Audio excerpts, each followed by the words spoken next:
Fellow radio amateurs, my name is Thilo, call sign Delta Lima 9 Kilo Charlie Echo, and I'm the Vice Chairman of the EMC Working Group in IRU Region 1. I would like to bring to your attention a very serious topic that may be able to affect us in the future of amateur radio. You've probably all heard about the problem with the CO2 and that we all need to save energy. And one of the possibilities to save energy is that industry is now starting to build lighting equipment, for example as this LED-driven light that consumes much less energy than a regular light bulb would. For example, this particular device would be exchangeable for a common 60-watt light bulb, but only consumes 8 watts of electrical energy. However, from the amateur radio point of view, those lights sometimes have a very, very bad side effect.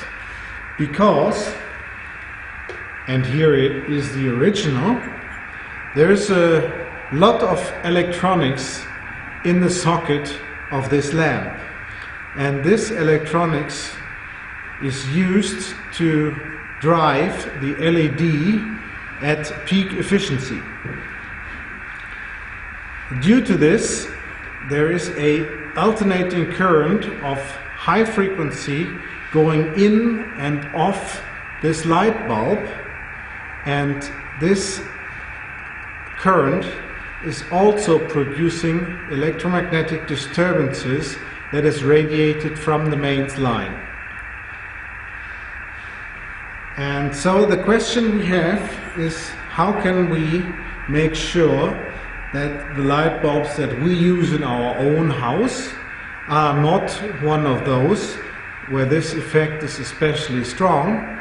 And second, how can we make sure that those light bulbs do not enter the European market if the limits are exceeded by many, many decibels?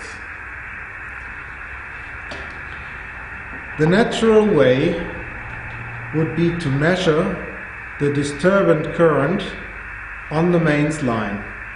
What you need for that is what is called in international standardization an artificial mains network. An artificial mains network, just as this homebrew one,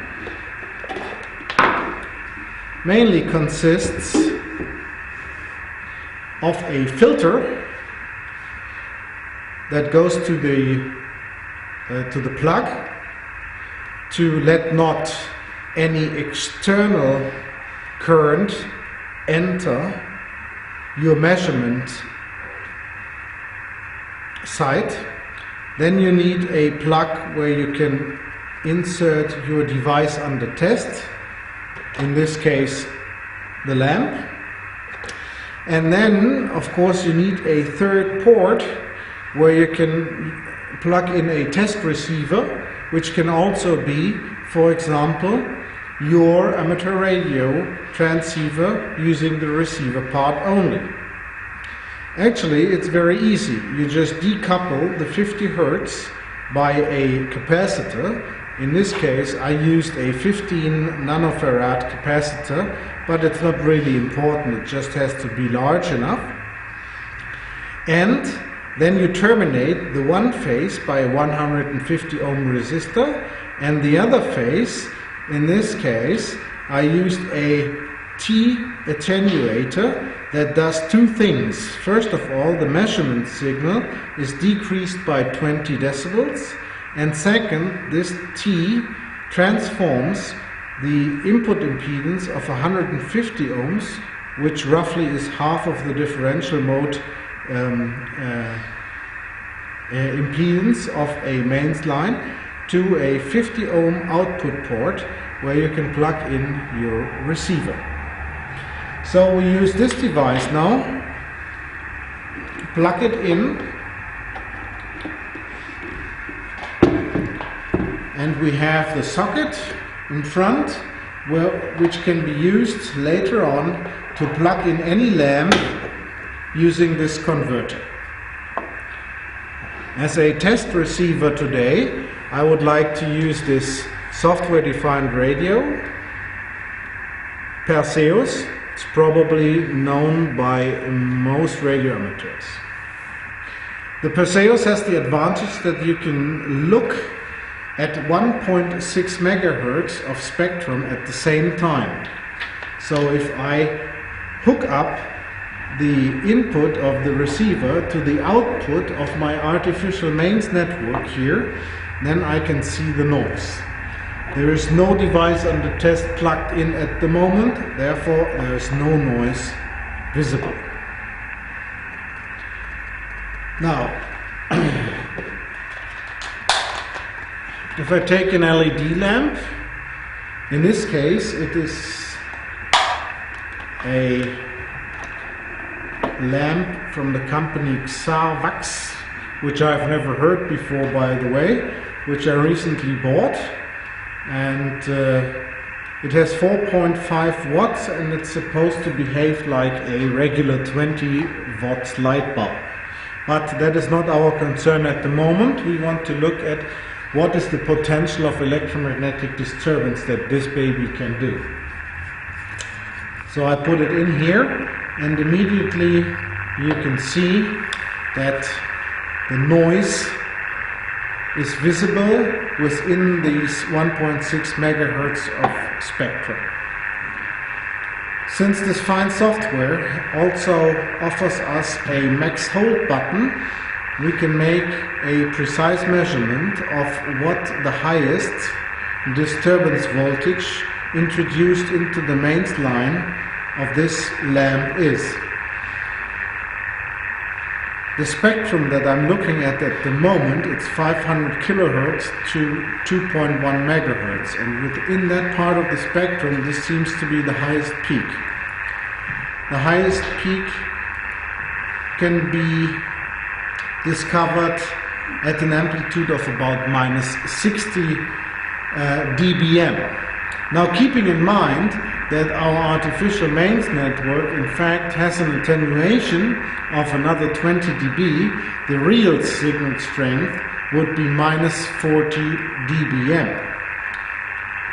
If you convert this minus 40 dBm into dB microvolts, which would be the disturbance voltage, we would end up minus 40 plus 107 ends up at 67 dB microvolts, which is a fairly high value.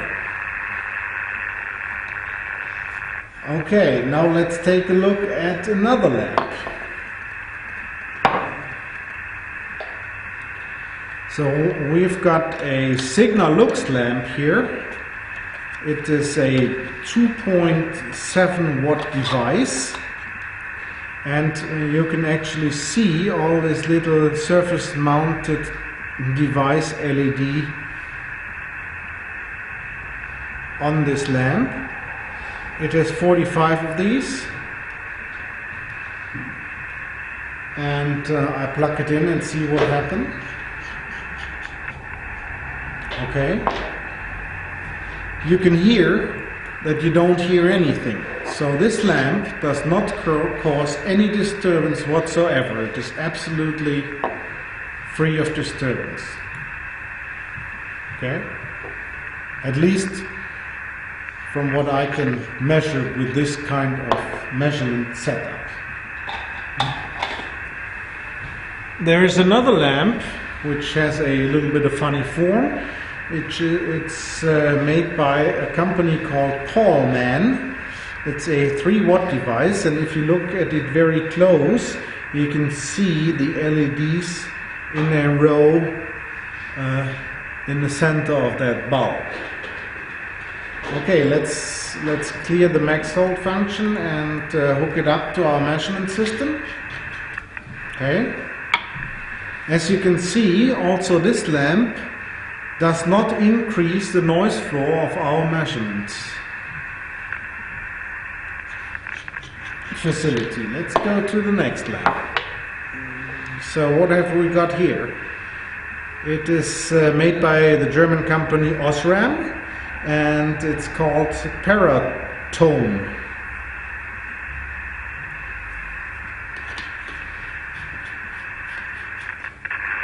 Okay, wow. In this case we can again experience quite a bit of disturbance voltage on the line. Again, we are looking at 500 kilohertz to 2.1 megahertz, and the highest peak seems to be around here.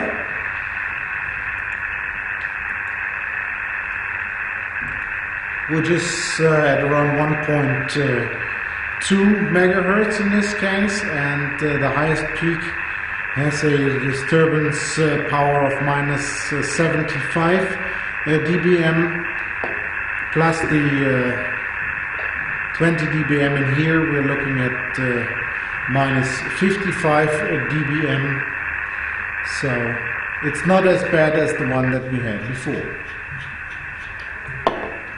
Let's come back at last to the one lamp that I have shown you in the beginning, which is supposed to replace a full 60 watt bulb. It's quite large for that.